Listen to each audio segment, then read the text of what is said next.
বঙ্গবন্ধু এই ষড়যন্ত্রের বিরুদ্ধে তিনি হরতালে ডাক দিলেন। তিনি বললেন এই ষড়যন্ত্র আনচ্যালেঞ্জ ছেড়ে দেওয়া যাবে না।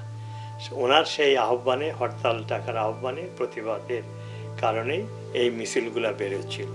তো তখন আমরা ছাত্রলীগের আমরা তিনজন, আমি, আমিনুল হক এবং হাদিস উদ্দিন, সোলেমান, আমরা এই চারজন এবং ছাত্র ইউনিয়নের জিনাত ফেরদৌস বকুল, তখন আমার সহপাঠী, বর্তমানে আমার ওয়াইফ, আমরা চারজনে বললাম যে আমরা পরীক্ষা বর্জন করে এই মিছিলে আমরা জয়েন করব।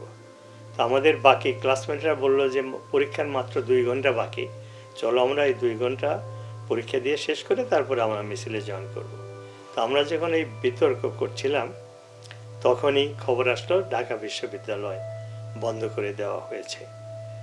তখন আমাদের আর এই বিতর্কের দরকার হলো না।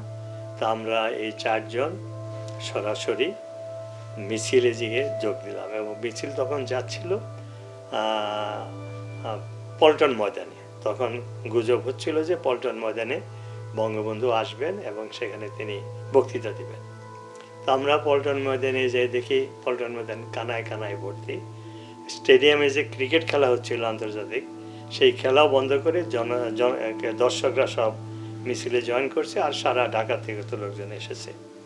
তা আমরা অপেক্ষা করতেছি বঙ্গবন্ধু কখন আসবে। কিছুক্ষণ পরে তোফায়েল আহমদ আসলেন। তিনি তখন ছাত্রত্ব শেষ করে আওয়ামী লীগের MNA এবং ওই বঙ্গবন্ধুর পার্লামেন্টারি পার্টির মিটিংয়ে পূর্বানী হোটেলে ছিলেন।